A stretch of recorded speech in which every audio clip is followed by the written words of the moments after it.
Hello, everybody. Welcome back to Oscar Buzz. Trevor here, joined by Thomas. And today we are talking about the lead acting categories. We're back in the Oscar prediction swing. These are early predictions. Take them with a grain of salt. We're going purely off of vibes at this point because we know nothing. You know nothing. We know that a couple of the movies are good and we have a bit of word of mouth, but we know nothing at this point. We're just guessing.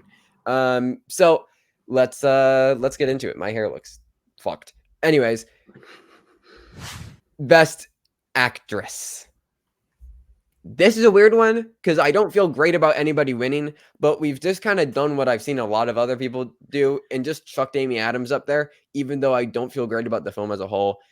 It's going to be a very big performance, and it could be a let's finally give it to Amy. Exactly, and I think lead actress is a very weird category where it doesn't really fucking matter at all how well your film is doing generally. Yeah. Like Judy, Still Alice, Tammy Faye. One, that was the one that I was thinking of.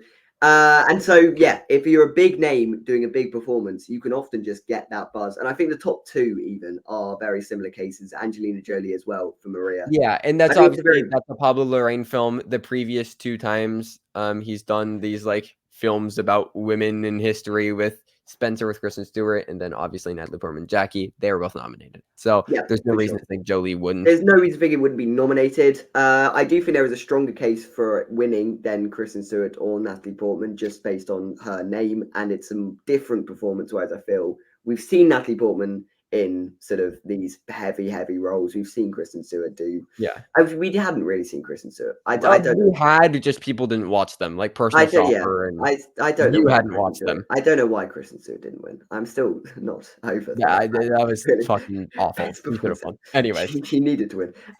But either way, I think Angelina Jolie, this will be held into something quite different for her. But in the same way it will be for Amy Adams, I think there will be a lot of people going, wow, I've not seen her do this stuff before. I think that's inherent to the concept of the film.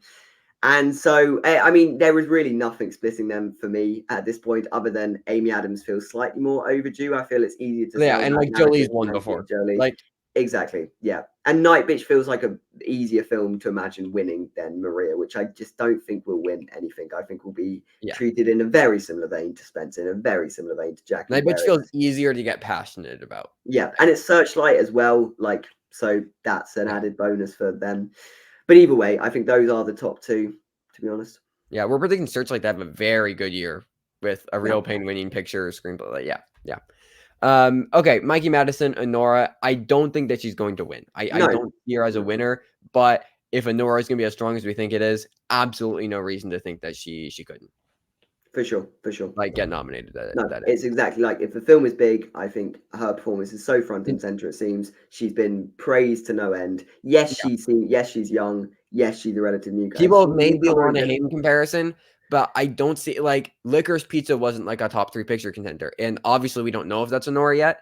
But if we do think it's going to be top 3 picture, which is what we've established in our picture video, why not?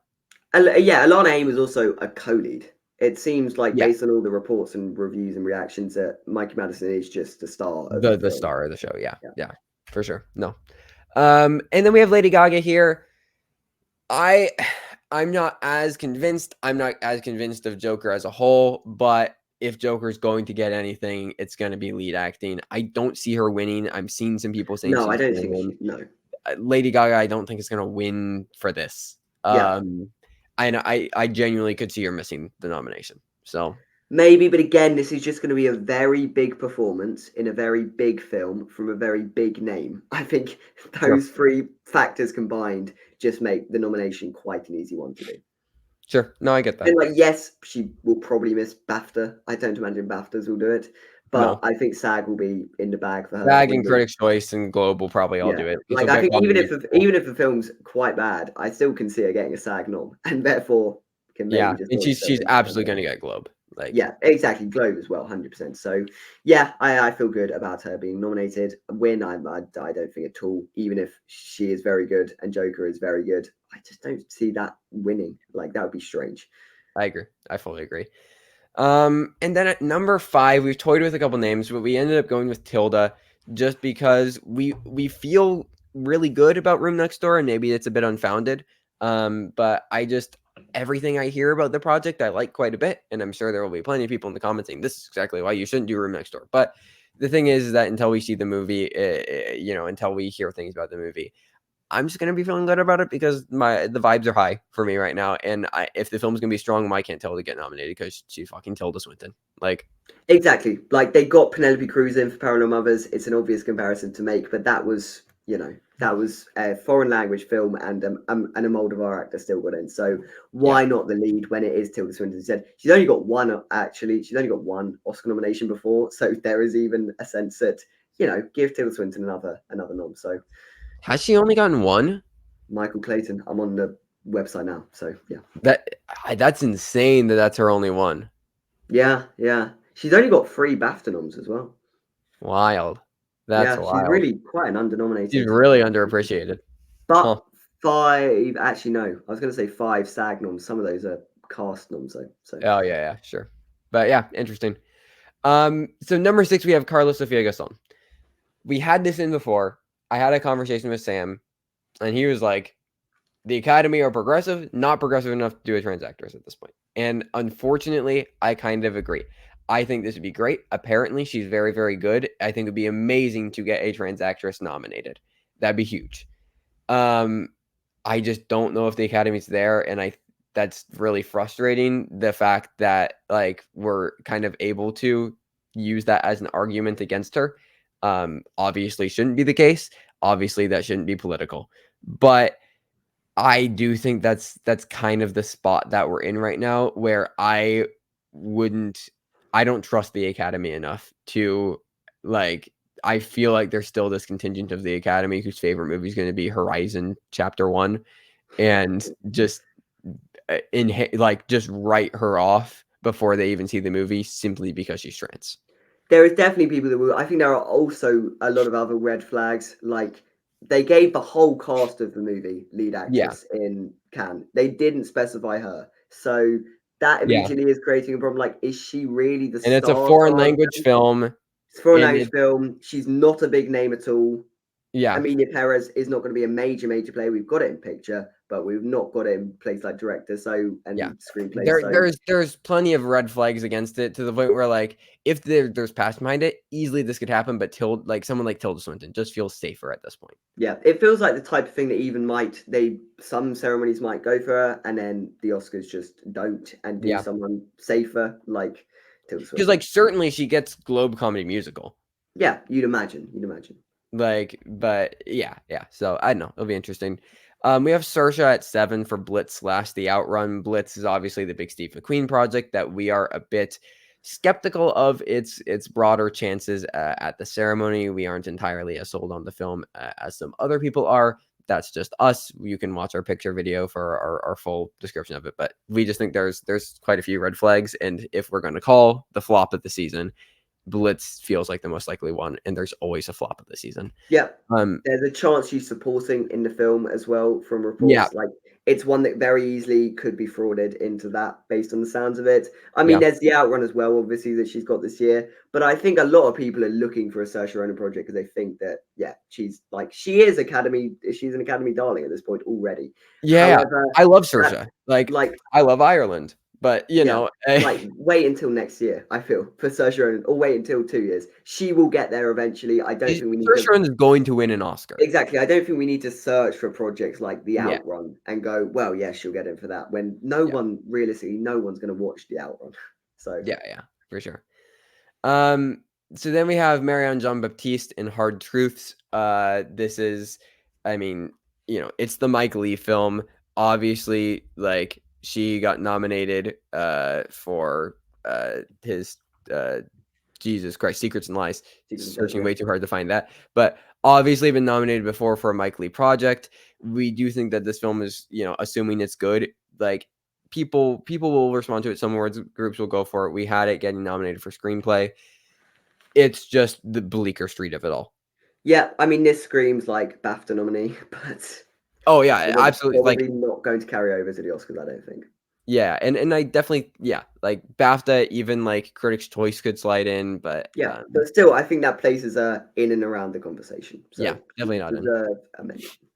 Then Natasha Lyonne for his three daughters. This is apparently very good at TIFF.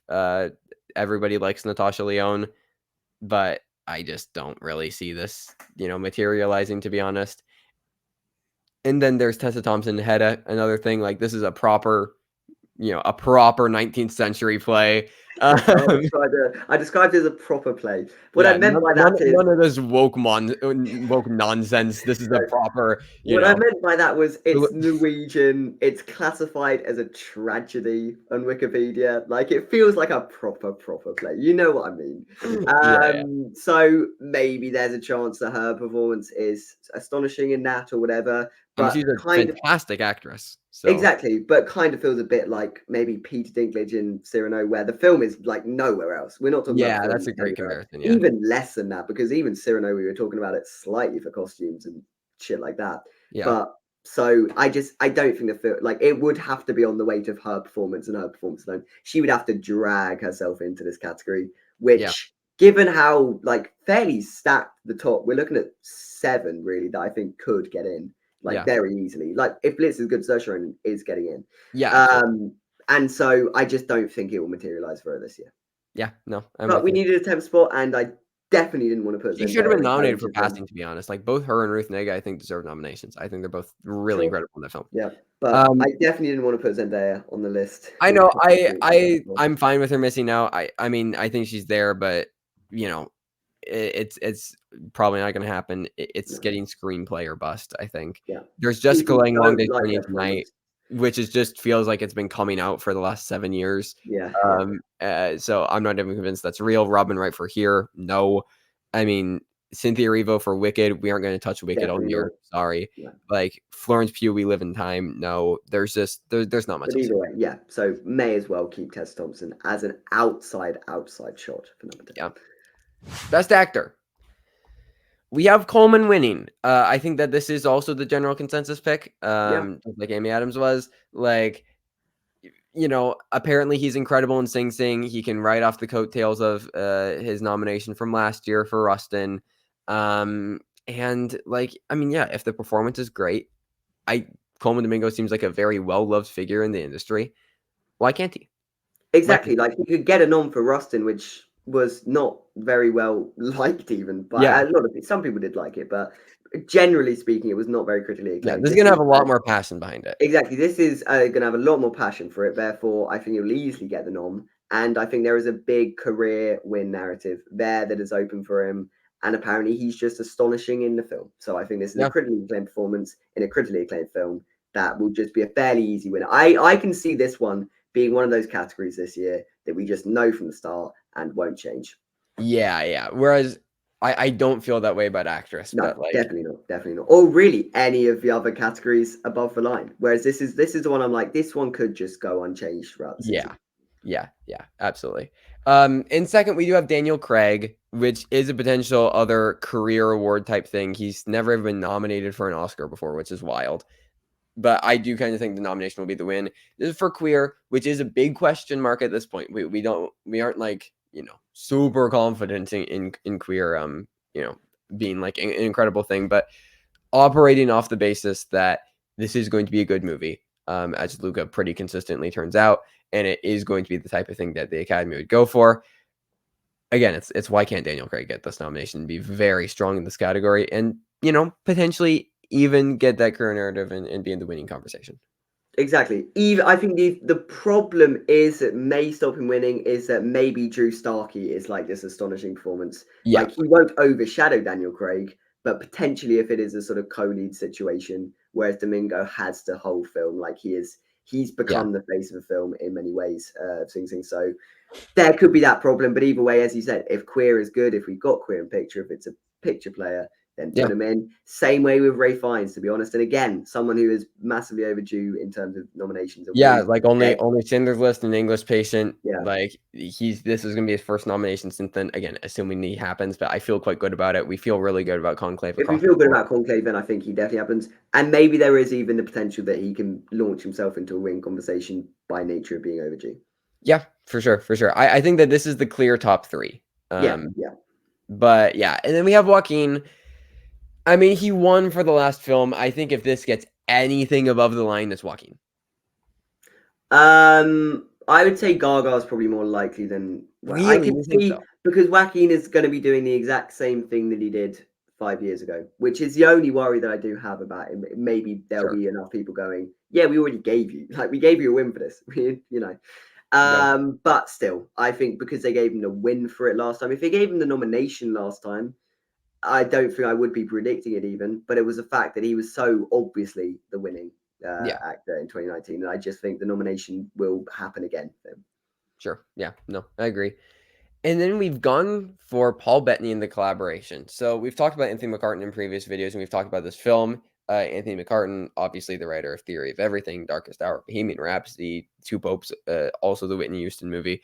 But he was on this run before the Whitney Houston thing where almost, every single time he got leading actors in. And he writes these really, really baity biopics. And this is about Andy Warhol and Jean-Michel Basquiat in 80s New York. Paul Bettany is playing Andy fucking Warhol. Yeah. Like, I mean, Paul Bettany is someone who I think has been kind of underappreciated by the Academy. He hasn't really, I think, been paid his due. So I don't know. I like this would be his first nomination. He's playing Andy Warhol in the Anthony McCartan script. I don't think that we should just write off McCartan simply because of the Whitney Houston thing. I think that there was a lot of mishandling with the Yeah. the campaign with that one. I also think it was just a really, really bad movie and didn't hit the same crowd pleasing chords in the way that some of his other really, really bad movies did, like Darkest Hour and Bohemian Rhapsody. So Eddie Redmayne won, didn't he? yeah. Yeah. So Eddie And Redmayne won, Gary Gary Oldman. Oldman won, Rami Malek won. Like Yeah. that's 3 winning performances right there. So Yeah. it's not too much of a stretch to imagine him Bettany getting creating in for playing Andy Andy Warhol. Warhol. Like, Exactly. I think this is It's gonna be a not. crowd pleaser at TIFF. Yeah, And I this think is one of the not a biggest massive gamble, even though the collaboration is on the outside of many conversations at this point. I I think think there that we will should be be an talking extent. about it more. Yeah, I think people need to be talking about it more for just it will be a transformation to an extent. It might not be a makeup transformation in the same way. Yeah. But I think there will be a lot of people who will really take to this performance. And as you said, Paul Bettany is someone who has been slightly underappreciated and is someone I feel a lot of people would like to give a nom. Yeah, and the other thing is I'm guessing at this point that this is going to be hitting festivals and going to places like TIFF and Telluride. And that was the big thing with I Want to Dance with Somebody. It did not. No. And obviously Bohemian Rhapsody, but like that was a summer blockbuster. Yeah. So if this does end up hitting festivals, I like its chances to get a Bettany nomination and Yeah. potentially a screenplay nomination as And I established. think the other great thing, which will lead us nicely into the conversation, is that the category is fairly weak. There's really Yeah. options are limited here. We've got 6. We've got Sebastian Stan for something. I think if The the Apprentice Apprentice, is a different man. A different man's gonna be a makeup transformation, and that's almost certainly gonna get a makeup nomination. yeah, The Apprentice, God knows if that thing will come out. I exactly. mean, If it comes out, he might be able to get into the conversation. I think the Apprentice will swamp a different man if that does happen. yeah, but I think. unfortunately, The Apprentice just appears to be not very good. Yeah, but he has still been. I mean, it's a very divisive performance from what I've heard. Some people are Yeah. like SNL parody. Other people are like, wow, it's really complex and nuanced. And that could be a good thing for him if his performance specifically is talked about. I mean, he's Yeah. playing Donald fucking Trump. It's Yeah. Sebastian Stan as well, who I don't believe has ever been nominated. No. But again, in a similar vein to Paul Bettany, I think someone who has a decent amount of respect within the industry. So it's like it's a big maybe at this stage. I just really don't think The Apprentice will come out really Yeah. this year. That's just the gamble. I just don't think it'll come out this year. So Yeah. and I don't think he'll get in just off the strength of his performance in A Different Man. I think that would be strange. Yeah, for sure. So then we have Paul Mescal in Gladiator 2. So Russell Crowe obviously won Best Actor for the first Gladiator film. He's playing a different character, but it's the lead in a Gladiator film. Yeah. But we aren't as confident in this film as a whole. We don't really have it getting any nominations above the line. We think that this is going to be text only. I'm not that confident in Ridley Scott as a filmmaker to deliver something that's going to hit. If it does, I think Mescal's in the conversation. I am, obviously one of the biggest Paul Mescal fans on the planet. Like I got After Sun right behind me. I think it's one of the best movies ever made. Like genuinely, I think Paul Mescal is one of the best actors working right now. Sure. That's definitely why you're a big fan of Paul Mescal. Okay, well, there are other reasons too, but he is a very, very talented actor. Yes, no, undoubtedly. I mean, as you say, he made it in for After Sun Right. off the back of nothing, really. I just, as you say, I don't think Gladiator 2 will be a major hit. I think Yeah. And his if it is, performance. I think that he can absolutely get in, but Yeah, for sure, for sure. I mean, to what extent his performance would be a bit one note as well, I think is like again, we're not in 2000s. You can't just get him for being a brooding masculine figure. yeah. That's not gonna cut it anymore. So yeah, I'm Maybe not someone that's sure. kind of a Joaquin Phoenix did in Joker, but that's an aside. Yeah, I think that's very harsh. I don't agree with that. He's not a brooding masculine figure in that, really, Wacky Phoenix. So Anyways, there's John David Washington in the piano lesson. yeah, his big problem is that he can't He's act. not a good So actor. As established, yeah, he's good in Black Klansman. That's it. yeah, Like, he's, uh, yeah, like the leads in August Wilson play adaptations have done well in the past. Obviously, Viola Davis and Chadwick. And then you had, like you had Denzel and Viola, and Fences got nominations, right? But I don't think that John David Washington is a particularly great actor. no, This is, it's not a director I think can get him there really. yeah. I think it's just kind of going to be there but never materialize. No, especially if he's overshadowed by Samuel Jackson and Danielle Deadwyler. I think Yep, there is a massive case to be made that he could just be overshadowed, and then no and one I talks think about him. that's likely to Even happen. if, even if a piano lessons in picture, John David Washington does not have to come along with that at all. Yeah, no, for sure, for sure. And then the other two, like Nicholas Hoult, juror number two, We're I guess really in stretching case, on that one. I Yeah, guess in case juror number two is a thing, but probably not. And then, I mean, yeah, we have Eisenberg here for Real Pain, which I think, the narrative is going to be, let's give him his Oscar for writing the yeah. film. And I do think that will happen, but I don't feel really great about getting an Because acting nomination. his character in this film is really just Jesse Eisenberg. Like, Yeah, and I, he's so significantly overshadowed by Kieran Culkin, yeah, yeah. I that think he stands a lot more of a chance getting in director than he does getting in lead actor. Because the other thing is, like we mentioned with maybe that could be a problem with Daniel Craig. This is definitely a problem with Jesse Eisenberg, who is the lead of that film. I think there is even a potential case made that Kieran Culkin has more of a chance getting in lead actor than Jesse Eisenberg does getting in lead. yeah, If Kieran maybe. Culkin ends up being campaigned in that category, which I still think there is a chance he will be. I'm more likely that he is supporting actor, but Yeah, there's a chance that he is campaign lead. So yeah. either way, I'm not convinced, but someone from A Real Pain should be mentioned here. And I guess, Considering we have it at number one for Best Picture, yeah. exactly. Other like Jesse Plemons, Kind of Kindness, people have high. Having seen the film, Fuck off. absolutely not. Absolutely not. Just because he won Absolutely Cannes not. Best Actor, never in a million years happening. Timothée Chalamet's not getting anything for Dune Part No. 2. The movie's Dune Part 2. Come on, be serious. Andre Helen for the actor could be a rogue shout, similar to Tessa Thompson and Hedda. Yeah. But I just, I think that there are some better options here. Tom Hanks here. Speaking of here, no, not should not be here.